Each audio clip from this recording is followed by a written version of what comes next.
Okay ji.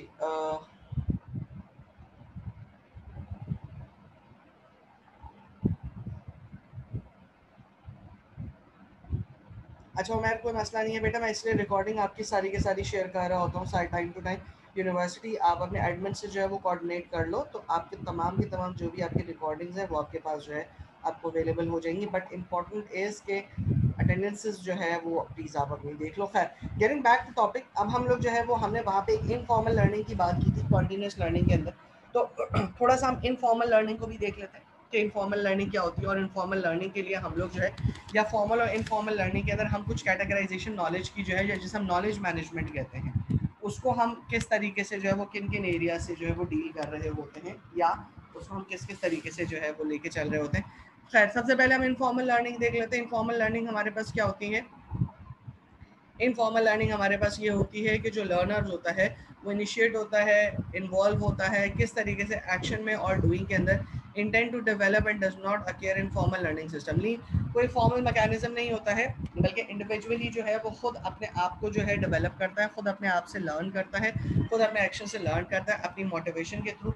Learning by doing का concept होता है। लर्निंग बाय डूइंग का कॉन्सेप्ट मतलब ये है कि हम खुद से करते हैं और करते हैं और सीखते हैं। ये वो चीज़ है जो कि कॉन्टिन्यूस लर्निंग का पार्ट होता है कि भाई हमने, मेरे पास एक जॉब डिस्क्रिप्शन आई, मैंने उस जॉब डिस्क्रिप्शन के साथ काम किया। जब मैंने जॉब डिस्क्रिप्शन में काम किया तो मुझे लगा कि ये स्टेप, ये मेरी जॉब डिस्क्रिप्शन के अंदर ये जो मेरा रोल है, ये जो एक्टिविटी मेरी लिखी है, इसको मैं मज़ीद एफिशिएंटली जो है वो इस तरीके से परफॉर्म कर सकता हूँ। तो जिस तरीके से मैं परफॉर्म कर सकता हूँ, मैंने उसको उस तरीके से जॉट डाउन करके अपना पॉइंट या अपनी कॉन्ट्रीब्यूशन जो है उसके अंदर मैंशन कर दी। जब मैंने अपनी कंट्रीब्यूशन मेंशन कर दी, तो वो मेरा पार्ट या वो मेरा कंट्रीब्यूशन या वो मेरा एरिया जो है वो शो होने लगा कि हाँ जी, ठीक तरीके से मैंने इस तरीके से इसको जो है वो प्रेजेंट किया है, या मैंने इस तरीके से जो है वो इसको रखा है, और रखने के बाद जो है मैंने इस तरीके से मज़ीद फर्दर आगे जो है वो एफिशिएंसी को जो है वो इंक्रीज़ किया है। ठीक है, इसके बाद हम मज़ीद फर्दर आगे आते हैं। मज़ीद फर्दर आगे आके हम बात करते हैं, चाहे हमारे पास कॉन्टीन्यूस लर्निंग हो, चाहे हमारे पास फॉर्मल लर्निंग हो, उसमें हमारा knowledge management most important part होता है। नॉलेज मैनेजमेंट का मतलब क्या होता है? नॉलेज मैनेजमेंट हमारे पास दो तरह की होती है। एक हमारे पास एक्सप्लिसिट नॉलेज होती है, और एक हमारे पास टेसिट नॉलेज होती है। एक्सप्लिसिट नॉलेज से मतलब ये होता है कि वो तमाम की तमाम नॉलेज जो कि वेल डॉक्यूमेंटेड होती है और इजीली ट्रांसफर होती है एक पर्सन से दूसरे पर्सन के अंदर। लाइक जॉब डिस्क्रिप्शन है जिस तरीके से आपकी, लाइक आपके एसओपीज है, स्टैंडर्ड ऑपरेटिंग प्रोसीजर हैं, या आपके मैनुअल्स हैं, या जिस तरीके से आपके बुक के नोट्स हैं जो आप बना रहे होते हैं, ये तमाम की तमाम नॉलेज आपकी एक्सप्लिसिट नॉलेज होती है। क्यों एक्सप्लिसिट कहलाती है? क्योंकि डॉक्यूमेंट हुई होती है, ये लिखी हुई होती है, ये कहीं ना कहीं किसी ना किसी फोरम, किसी ना किसी पैनल के ऊपर अप्रूव हुई होती है। जो चीज़ अप्रूव हुई होती है, जो चीज़ फॉर्मलाइज हुई होती है, जो चीज़ डॉक्यूमेंटेड होती है, वो नॉलेज हमारे पास एक्सप्लिसिट नॉलेज कहलाती है। ठीक है, जिसके अंदर हम एक्सप्लिसिटली जो है वो मेंशन करते हैं, एक्सप्लिसिटली जो है उसको हम इन्फॉर्म कर रहे होते हैं। एक्सप्लिसिटली उसको जो है वो हम वर्कआउट कर रहे होते हैं और डॉक्यूमेंट हमारे पास मौजूद होता है। हम उसी डॉक्यूमेंट को देखते हैं, फॉलो करते हैं और लिखते हैं, देखते हैं, फॉलो करते हैं, फॉलो करके उसी पे वर्कआउट करते हैं और वो बाय द बुक के कॉन्सेप्ट को रखते हैं। लाइक जिस तरह जो हमारे पास बुक में लिखा हुआ है हम उसी चीज़ को फॉलो कर रहे होते हैं, उसी चीज़ को वर्कआउट कर रहे होते हैं। सेकंड जो हमारे पास नॉलेज होती है वो टेसिट नॉलेज होती है। टेसिट नॉलेज क्या होती है? टेसिट नॉलेज ये होती है कि हमने जो हमारी जॉब डिस्क्रिप्शन के अंदर लिखा हुआ है हमने उस चीज़ को फॉलो किया, हमने उस चीज़ को रखा, हमने उस चीज़ को लिखा। अब हम वो चीज़ हम कर रहे हैं तो हमें लगा कि जी जो प्रोसेस 2 लिखा हुआ है, मिसाल के तौर पे जो बुक के अंदर प्रोसेस 2 लिखा हुआ है, हम उस प्रोसेस 2 को मजीद फर्दर आगे एफिशिएंटली इस तरीके से एक और एक्टिविटी के थ्रू, एक और प्रोसेस के थ्रू, एक और स्टेप के थ्रू कर सकते हैं। उस स्टेप की नॉलेज हमारे पास कहाँ से है जो हम इनकॉर्पोरेट करें? शायद हमने ये स्टेप अपनी पिछली कंपनी में सीखा था, शायद हमने ये स्टेप हमने किसी और बुक से सीखा था, या शायद हमने ये स्टेप हमने यूट्यूब से सीखा था, या शायद हमने ये स्टेप हमारे किसी बड़े ने, हमारे किसी सीनियर ने हमसे शेयर किया था। तो वो जो चीज़ होती है जो लिखी भी नहीं होती लेकिन आपने उसको सीखा हुआ होता है, वो आपकी टेसिट नॉलेज होती है। आपकी एक्सप्लिसिट नॉलेज और आपकी टेसिट नॉलेज दोनों कंबाइनली कलेक्टिवली आपके लर्निंग कल्चर को या आपकी नॉलेज मैनेजमेंट को इम्पार्ट करती है, आपके नॉलेज मैनेजमेंट को क्रिएट करती है। नॉलेज मैनेजमेंट क्या है? नॉलेज मैनेजमेंट सिंपल ये कहती है कि वो तमाम के तमाम टूल्स, वो तमाम के तमाम प्रोसेसेस, वो तमाम के तमाम सिस्टम, वो तमाम के तमाम कल्चर जो कि आपकी नॉलेज को, जो कि आपकी नॉलेज की तमाम मेथडोलॉजीज को इन्हांस करती हैं, जो कि आपके नॉलेज को एक्सपेंड करती हैं। मिसाल के तौर पे एक्सप्लिसिट नॉलेज के थ्रू आपके पास एक प्रॉपर मेथडोलॉजीज मौजूद है जो कि आप हमेशा से करते चले आ रहे हैं, बट टेसिट नॉलेज आपकी नॉलेज को इंक्रीज करता है। टेसिट नॉलेज आपके पास एक्सटर्नल रिसोर्सेज से भी आता है। लाइक जो रिसोर्स आपने बाहर से हायर किया, जो रिसोर्स आपने मार्केट से हायर किया, वो अपने साथ अपना एक्सपीरियंस, अपनी नॉलेज लेकर आएगा। वो जो अपना एक्सपीरियंस और अपनी नॉलेज लेकर आएगा, जब वो आपके सिस्टम के अंदर, आपकी मैथोडोलॉजी के अंदर अपने नॉलेज, अपने स्किल्स को, अपनी चीज़ों को एडॉप्ट करे, इम्प्लीमेंट करेगा, इम्पार्ट करेगा, तो उसका रिजल्ट क्या होगा? उसका रिजल्ट ये होगा कि आपकी नॉलेज बढ़ेगी, आपका मैथोडोलॉजी बढ़ेगी, आपका सिस्टम इन्हांस होगा, आपकी नॉलेज इनरिच होगी, जो ना सिर्फ आपके सिस्टम अपडेट करेगी, प्रोसेसेस अपडेट करेगी, बल्कि कल्चर को भी अपडेट करेगी।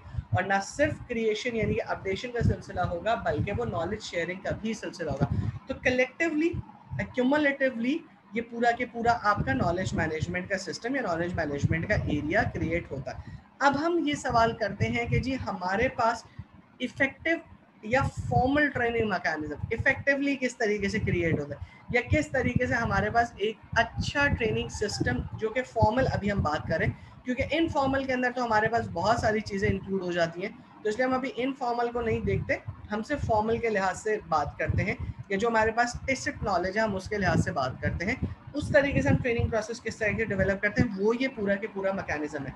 पहले मुझे क्लियर करो कि तुम सब लोगों को ये नज़र आ रहा है कि ये क्या बना हुआ है? पढ़ सकते हो तुम इन सब चीज़ों को?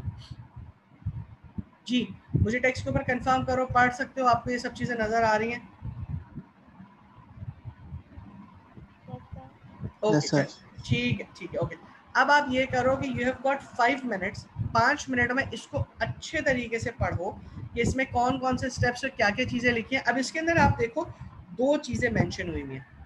ये जो आपके पास ऊपर मेंशन हुआ है, need assessment, ensuring, creating culture, ये आपके बेसिकली ऑब्जेक्टिव्स हैं जो कि ट्रेनिंग और डेवलपमेंट के स्कोप ऑफ वर्क के अंदर आते हैं। ये रिजल्ट है, ये ऑब्जेक्ट, ये डिजायर्ड ऑब्जेक्टिव है कि आप ये चीज करना चाहते हो, ठीक है? किस किस चीज के थ्रू, कौन कौन सी एक्टिविटीज के थ्रू करना चाहते हो, ये इस ट्रायंगल के अंदर लिखी है, ठीक है? यू हैव गॉट 5 मिनट्स, इसको डिटेल से प्रॉपरली पढ़ो, फिर उसके बाद हम पूरा के पूरा ट्रेनिंग मैकेनिज्म डिस्कस करते हैं और ट्रेनिंग मैकेनिज्म समझने की कोशिश करते हैं कि इनमें कौन कौन से स्टेप्स और किस किस तरह के स्टेप्स इंक्लूड होते हैं। 12:03 आपके पास टाइम हो रहा है, 12:10 पे फिर मैं आपको वापस लेकर आऊँगा, फिर वापस लाके हम इसको डिस्कस करेंगे कि इसमें क्या लिखा। भले से चाहो तो इसकी स्नैपशॉट ले लो और स्नैपशॉट लेके पढ़ लो, या चाहो तो इसको यहीं से पढ़ लो, it's totally up to you. Your time starts now.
Okay जी, पढ़ लिया आप सब लोगों ने सारा के सारा। अब हम इंडिविजुअली इसको देखते हैं कि हमारे पास ये पूरा के पूरा इंडिविजुअली जो टेबल है या चार्ट है, ये शुरू कहाँ से होता है और किस तरीके से वर्कआउट इसका जो है चल रहा होता है। जो सबसे पहली चीज़ हमारे पास जो हम जो डील करते हैं वो हमारे पास होती है नीड असेसमेंट की। कोई भी ऑर्गेनाइजेशन का कोई भी प्रोसेस या हमारी डेली एक्टिविटी, डेली रूटीन का कोई भी वर्किंग पैरामीटर हमारे पास उस वक्त तक स्टार्ट नहीं हो सकता जब तक हमारे पास नीड असेसमेंट ना हो। नीड असेसमेंट का मतलब ये है कि हमें सबसे पहले तो ये चीज़ डिफाइन करनी होती है कि जी हमें ज़रूरत किस चीज़ की है, हमें ज़रूरत है भी सही या नहीं। मिसाल के तो अव्वल तो ऐसी कोई दुनिया के अंदर ऑर्गेनाइजेशन नहीं है कि जिसकी जो है जिसको ट्रेनिंग की ज़रूरत ना हो। बट अगर हम जनरली बात करें तो हम ये कह सकते हैं कि ट्रेनिंग की जो नीड्स होती हैं वो मुख्तलिफ ऑर्गेनाइजेशन के अंदर मुख्तलिफ होती हैं। लाइक कुछ ऑर्गेनाइजेशन की ट्रेनिंग नीड जो होंगी वो कुछ और होंगी, कुछ ऑर्गेनाइजेशन की जो ट्रेनिंग नीड्स हैं वो कुछ और होगी।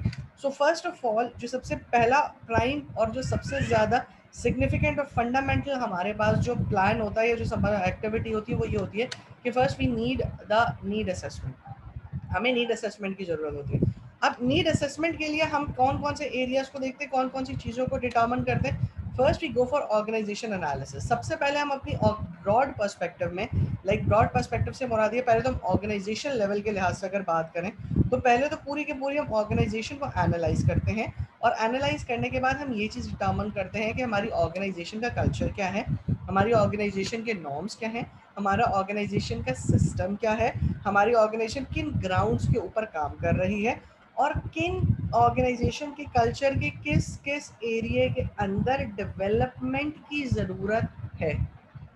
जब ऑर्गेनाइजेशन की डेवलपमेंट या ऑर्गेनाइजेशन के अंदर हम एडवांसमेंट की जब हम बात कर लेते हैं, जब हम वो समझ लेते हैं, फिर इसके बाद सेकंड चीज़ हमारे पास आ जाती है पर्सन एनालिसिस।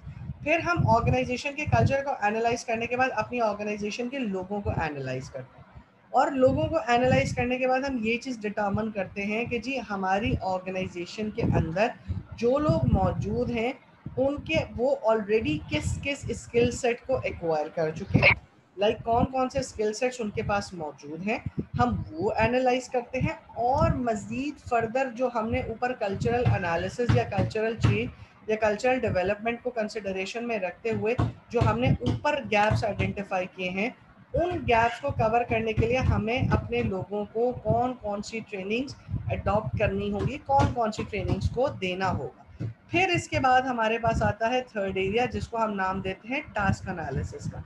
हमने ऑर्गेनाइजेशन के कल्चर को देख लिया, हमने इंडिविजुअल को देख लिया, अब हम ये देखेंगे कि हमें ऑपरेशनल एफिशिएंसी को इंक्रीज करने के लिए टास्क में कौन कौन सी किस किस तरह की अपडेट्स की ज़रूरत है। ऑब्वियसली जब एक ऑर्गेनाइजेशन रन हो रही होती है, जब एक ऑर्गेनाइजेशन चल रही होती है, तो ऐसा तो नहीं है कि उस ऑर्गेनाइजेशन के अंदर सिस्टम प्रोसीजर्स ना हो। बिल्कुल उस ऑर्गेनाइजेशन के अंदर कल्चर भी मौजूद होगा, सिस्टम भी मौजूद होगा, प्रोसेसेस भी मौजूद होंगे और मैथडोलॉजीज भी मौजूद होंगी, लेकिन उसमें क्या चीज़ चेंज करने की ज़रूरत है ये आपके पास ऑर्गेनाइजेशन एनालिसिस बताता है। लोग भी मौजूद हैं, लोग काम भी कर रहे हैं, एग्जिस्टिंग मेथोडोलॉजी के अंदर वो एफिशिएंट भी हैं, इफेक्टिव भी हैं, तभी तो आपकी ऑर्गेनाइजेशन प्रॉफिट अर्न कर रही है। लेकिन मार्केट कंपैटिटिवली या मार्केट कंपैटिटर्स के साथ या मार्केट कंपैरिजन के अंदर कौन सी चीज़ ऐसी है जो अपनी आप ऑर्गेनाइजेशन के अंदर अगर आप अपने लोगों को ट्रेन कर दो या अपने लोगों के अंदर इनबिल्ट कर दो तो आपकी प्रॉफिटेबिलिटी, आपके ऑर्गेनाइजेशन की इन्हांसमेंट और मज़ीद बढ़ जाएगी। इसके बाद टास्क आपके पास ऑलरेडी परफॉर्म हो रहा है, लेकिन वो कौन से टास्क हैं जो टास्क आपके प्रोसेसेस को मज़ीद फर्दर क्लीन कर देंगे, मज़ीद फर्दर थोड़े टाइम के अंदर आप अपने प्रोसेस को एक्टिवेट या इंश्योर कर सकते हो। ये जो पूरा के पूरा एरिया होता है जिसमें आइडेंटिफिकेशन का हम लोग मेजरली फोकस कर रहे होते हैं या आइडेंटिफिकेशन को हम मेजरली जो है वो अलाइन कर रहे होते हैं, ये एरिया हमारे पास कहलाता है नीड असेसमेंट का। जो सेकेंड एरिया हमारे पास आता है वो आता है ensuring employ readiness for training. आपने ज़रूरत आइडेंटिफाई कर ली। सेकेंड इंपॉर्टेंट चीज़ ये है कि क्या आपके एम्प्लॉयज़, क्या आपकी ऑर्गेनाइजेशन का कल्चर, क्या आपकी ऑर्गेनाइजेशन चेंज होने के लिए, तब्दील होने के लिए, चेंज करने के लिए, नए चीज़ों को लर्न करने के लिए क्या आपके लोग तैयार भी हैं। क्योंकि ऑर्गेनाइजेशन के अंदर जो सबसे बड़ा हमारे पास इशू आता है, जो सबसे बड़ा हमारे पास कंसर्न होता है वो ये होता है कि people are not ready to change. ये ऑर्गेनाइजेशन का नहीं, ये लोगों का मसला। आप लोग चूंकि न्यू जनरेशन में से हो, आप लोग जो है वो नई जनरेशन के लोग हैं, इसलिए आप लोगों को लर्न करना, नई नई चीज़ें लर्न करना, नए नए चीज़ों को एक्सप्लोर करना, नए नए एक्सपेरिमेंट्स करना, ये आप लोगों को आता है। लेकिन अगर मैं एक ऑर्गेनाइजेशन के लिहाज से बात करूं तो ऑर्गेनाइजेशन के अंदर लोगों के न्यू लर्निंग या न्यू ट्रेनिंग के लिहाज से कुछ कंसर्न्स भी होते हैं। कंसर्न्स किस तरीके से होते हैं? उनको एक कंसर्न ये होता है कि क्या ये नई चीज़ जो हम सीखने के लिए जा रहे हैं, कहीं ऐसा तो नहीं कि ये हमारी जॉब को या ये हमारी सिक्योरिटी को या ये हमारे एग्जिस्टिंग प्रोसेस को ख़त्म कर देगा, या क्या हम रिप्लेस हो जाएंगे। इस तरह के जो सिचुएशन, इस तरह के कंसर्न्स होते हैं, वो आप अपनी ऑर्गेनाइजेशन के लोगों के अंदर देखते हैं और इंश्योर करते हैं कि आपके लोग किस हद तक रेडी हैं। तो जब हम एम्प्लॉय रेडीनेस चेक करते हैं तो हम चेक करते हैं लोगों के एटीट्यूड्स को, लोगों के बिहेवियर को, लोगों के बेसिक स्किल्स को। बेसिक स्किल्स को जब हम इवेल्युएट करते हैं तो हमें पता चलता है कि किस लेवल ऑफ स्किल्स की हमें इन्हांसमेंट की ज़रूरत है। एटीट्यूड और मोटिवेशन जब हम लोगों की देखते हैं तो हमें अंदाज़ा होता है कि वेदर पीपल आर एक्चुअली, लोगों का जो एटीट्यूड है वो पॉजिटिव है या नहीं है। अगर लोगों का एटीट्यूड ट्रेनिंग की तरफ पॉजिटिव नहीं है, लोग मोटिवेटेड नहीं है, तो हमें नीड एनालिसिस करने के बाद, हमें नीड असेसमेंट करने के बाद जो सबसे पहला काम करना होता है वो ये करना होता है कि हम लोगों को रेडी करते हैं, लोगों के एटीट्यूड को पॉजिटिव बनाते हैं, लोगों को मोटिवेट करते हैं, ताकि उनके अंदर ये सेंस या ये अवेयरनेस जाग जाए कि हाँ जी, इस ट्रेनिंग से हमें फ़ायदा होगा, नुकसान नहीं होगा, और ये हमारे अपने बेनिफिट के लिए और हमारे अपनी ग्रोथ और हमारे अपने प्रोग्रेशन के लिए। इसके बाद जो तीसरी चीज़ आप देखते हैं वो देखते हैं क्रिएटिंग अ लर्निंग एनवायरनमेंट। आपने लोग मोटिवेट कर दिए, आपने नीड डिफाइन कर ली, now what you do is that you create a learning culture, you create a learning environment. Learning culture और लर्निंग एनवायरनमेंट बनाने का क्या फ़ायदा होता है? लर्निंग कल्चर और लर्निंग एनवायरनमेंट बनाने का फ़ायदा ये होता है कि जो आपने ऊपर लर्निंग का पैराडाइम पढ़ा, जिसमें आपने ये कहा कि जी एक बंदे से दूसरा बंदा सीखता है, दूसरे बंदे से तीसरा बंदा सीखता है, जिसे हम कॉन्टिन्यूस लर्निंग कहते हैं। तो जब आपकी इन्वायरमेंट ऑटोमेटिकली लर्निंग होती है, जब आपकी इन्वायरमेंट ऑटोमेटिकली लर्निंग को इंकरेज कर रही होती है, तो आपको फिर ये फॉर्मली कॉन्टिन्यूस लर्निंग का प्रोसेस नहीं चलाना होता, बल्कि कॉन्टिन्यूस लर्निंग जो है वो नेचुरली इनबिल्ट आपके प्रोसेस के अंदर अडॉप्ट हो जाती है, और उस प्रोसेस के थ्रू इनबिल्ट या ऑटोमेटिकली आप जैसे कह लो, या आपसे कह लो कि वो एक्सप्लिसिटली आपके जो है वो सिस्टम के अंदर रन करने लगती है।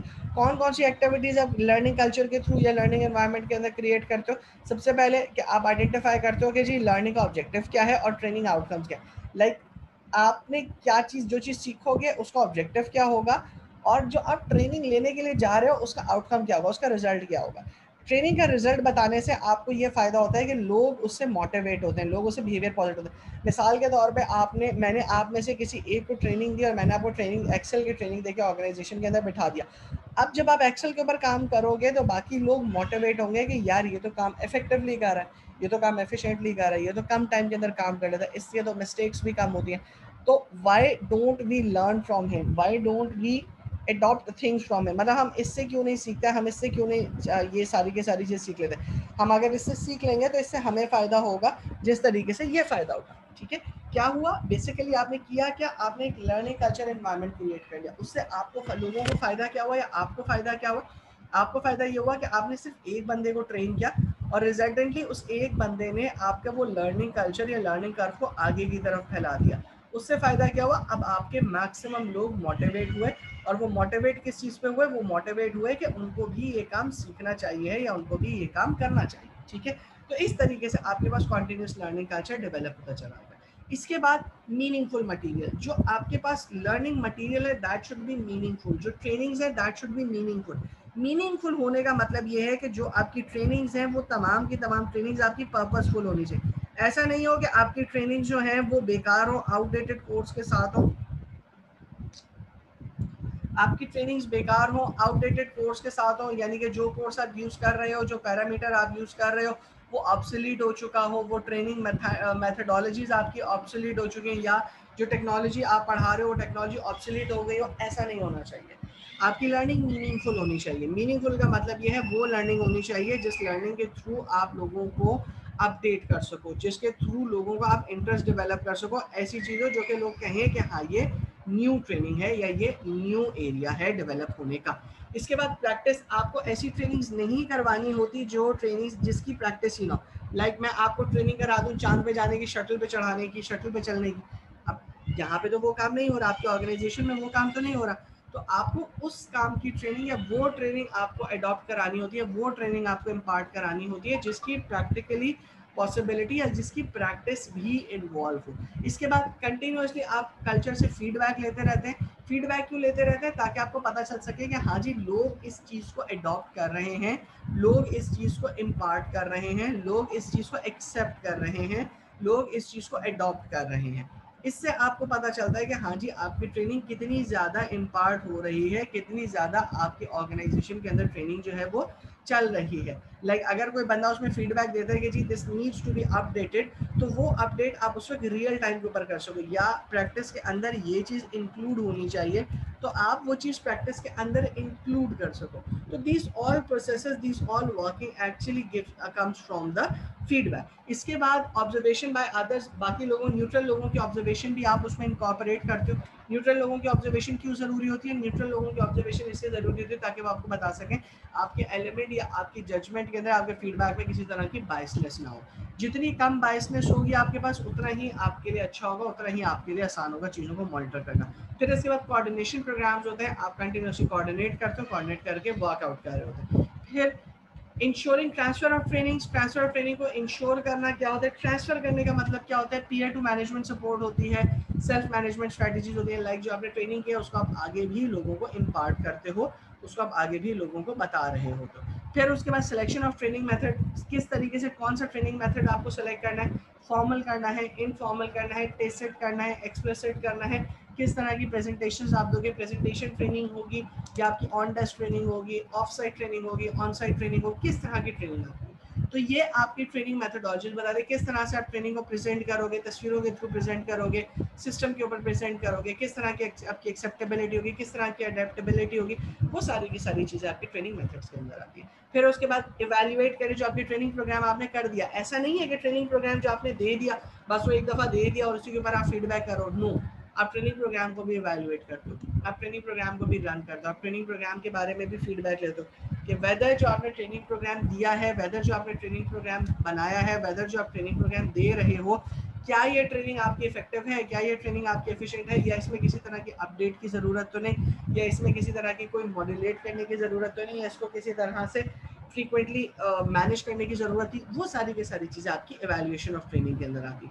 इसके बाद अब ये अगर आप देखें तो आपके पास, अब हम हर एक चीज़ को इंडिविजुअल देख लेते हैं। नीड असेसमेंट आपके पास ये होती है। नीड असेसमेंट के अंदर अगर हम बात करते हैं तो what will be the context, organization analysis क्या है, टास्क एनालिसिस क्या है, पर्सन एनालिसिस क्या है। ऑर्गेनाइजेशन और पर्सन एनालिसिस क्या है, लेजिस्लेशन क्या है, कानून किसके ऊपर करता है, क्या आपकी कौन सी बेसिक स्किल्स आपकी जो है वो रिक्वायर्ड है, आपकी कहाँ कमी है, पुअर परफॉर्मेंस आ रही है, नई टेक्नोलॉजी आपने अडॉप्ट कर ली, कस्टमर की रिक्वेस्ट है, नया प्रोडक्ट आप इनकॉर्पोरेट करने के लिए जा रहे हो, हायर परफॉर्मेंस स्टैंडर्ड आपने रेज करनी है, नई जॉब इनकॉर्पोरेट करने के लिए जा रहे हो, बिजनेस ग्रोथ हो रही है या बिजनेस कॉन्ट्रैक्ट कर रहा है, कोविड के अंदर बिजनेस कॉन्ट्रैक्ट कर गया, नॉर्मल एनवायरमेंट में बिजनेस ग्रोथ कर रहा है, ग्लोबल एक्सपेंशन, दुनिया के अंदर कोई चीज़ एक्सपेंड कर रही है, तो ऑर्गेनाइजेशन एनालिसिस और पर्सनल एनालिसिस यहाँ पर आता है। इसके बाद हम बात करते हैं टास्क एनालिसिस।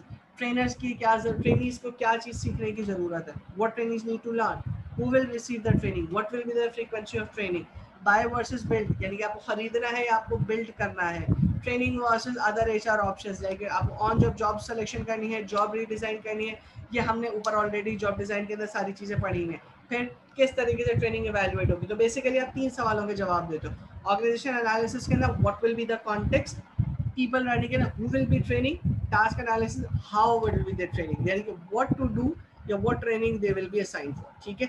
फिर इसके बाद हम मजीद फर्दर आगे आते हैं तो ऑर्गेनाइजेशन एनालिसिस के अंदर हम जो है ये देख रहे होते हैं कि हमारे पास मैनेजर्स को सपोर्ट करने के लिए, सपोर्ट हमारे फ्रेंड्स को सपोर्ट करने के लिए हमें ट्रेनिंग जरूरी होती है, कंपनी स्ट्रेटेजी को अलाइन करने के लिए ज़रूरी होती है। ये आपके पास बेसिकली ट्रेनिंग और डेवलपमेंट जो स्ट्रेटेजिक अलाइनमेंट होती है, जो हमने ऊपर बात की थी, ये स्ट्रेटेजिक अलाइनमेंट की जो है बात होती है, ये स्ट्रेटेजिकली हम अलाइन करते हैं। जब हम ट्रेनिंग की बात करते हैं, जब ऑर्गेनाइजेशन की बात करते हैं, जब कल्चर की बात करते हैं, तो इसका मतलब हम स्ट्रेटेजी की बात कर रहे हैं। जब हम स्ट्रेटेजी की बात करते हैं तो स्ट्रेटेजिक एनालिसिस, ये स्ट्रेटेजिक अलाइनमेंट जो ट्रेनिंग एंड डेवलपमेंट के साथ होती है वो क्या क्या होती है।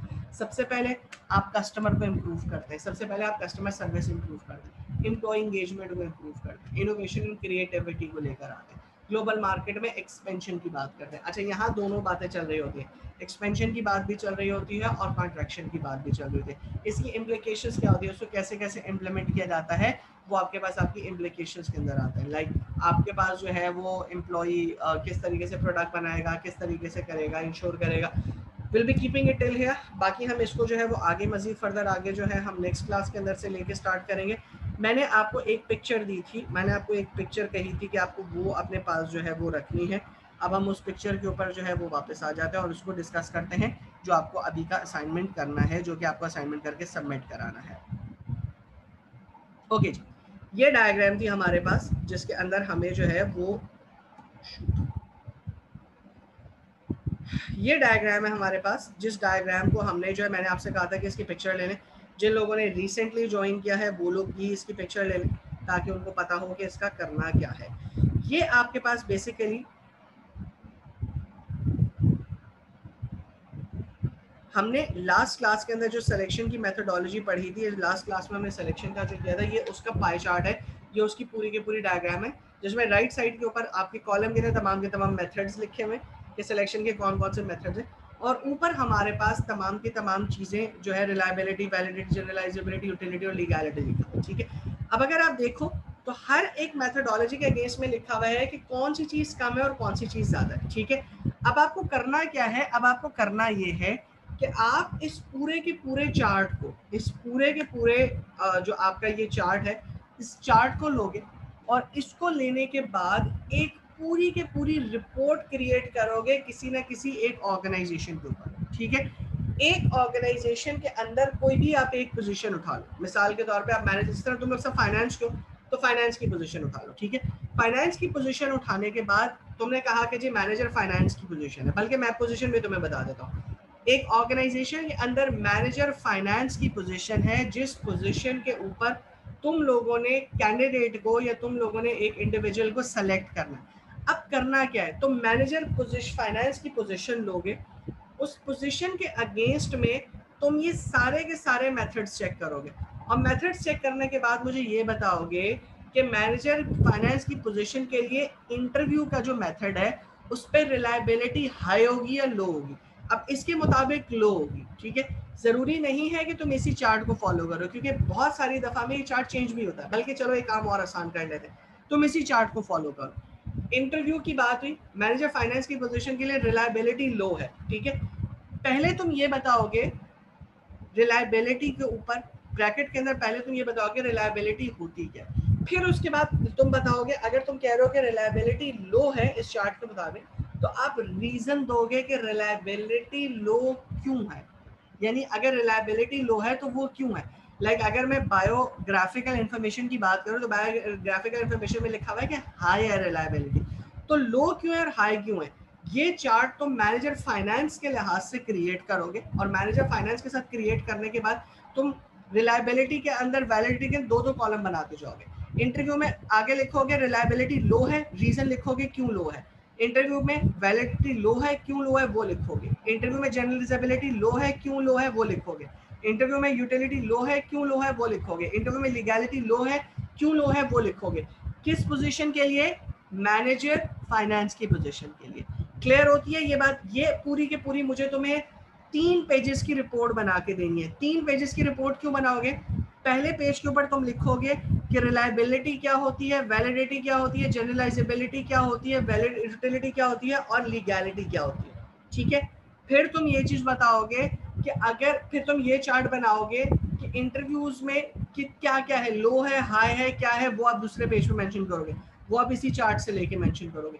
तीसरे पेज पे आप लिखोगे कि जी लो है रिलायबिलिटी, तो क्यों लो है, रीजन दोगे। वैलिडिटी लो है तो क्यों लो है, आप रीजन दोगे। जनरल रिलायबिलिटी लो है तो क्यों लो है, उसके रीजन दोगे। तीसरे पेज पे आप मुझे ये चीज बताओगे। नहीं बेटा अली, सारे के सारे करने, ये ऊपर से लेके नीचे तक जितने भी मेथोडोलॉजी है, हर मेथोडोलॉजी का करना है। पोजीशन एक ही होगी मैनेजर फाइनेंस की। मैनेजर फाइनेंस की पोजीशन के लिए ये तमाम के तमाम मेथड्स के आप मुझे रीजन दोगे कि अगर हाई है तो क्यों हाई है, लो है तो क्यों लो है। असाइनमेंट समझ में आता है? अगर किसी को असाइनमेंट समझ में नहीं आए, ये चीज समझ में नहीं आई, तो मुझसे पूछ लो, क्योंकि ये असाइनमेंट आज मैं आपको दे रहा हूं और पेपर वाले दिन आपको ये असाइनमेंट मुझे सबमिट कराना होगा, क्योंकि 10 मार्क्स का आपका ये असाइनमेंट मौजूद है। टोटल आपके 20 मार्क्स हैं जो कि मुझे आपको एज असाइनमेंट और सारे के सारे असाइनमेंट्स उसमें आपको देने। तो 20 मार्क्स के अंदर एक असाइनमेंट 10 मार्क्स का ऑलरेडी हो चुका है। जिन लोगों ने वो असाइनमेंट दे दिया उन लोगों के मार्क्स ऐड हो चुके हैं। जिन लोगों ने मुझे असाइनमेंट्स नहीं दिया उनके मार्क्स नहीं लगे हैं। तो ये असाइनमेंट आप लोगों को क्लियर हो गया, क्योंकि ये असाइनमेंट भी 10 मार्क्स का है और ये असाइनमेंट जितने लोग अटेंडेंस मौजूद हैं वही लोग मुझे असाइनमेंट करके देंगे और उन्हीं लोगों की मार्किंग करूंगा। जिन लोगों का असाइनमेंट मेरे पास नहीं आएगा मैं मार्क नहीं करूंगा। इस असाइनमेंट में क्लियर है? अगर कोई चीज क्लियर नहीं है तो पूछ लो।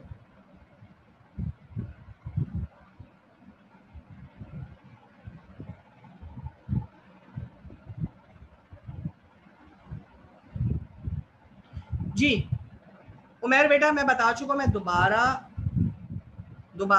क्या मैं आपको बताऊं? जी 3 पेज आपको बनाने हैं।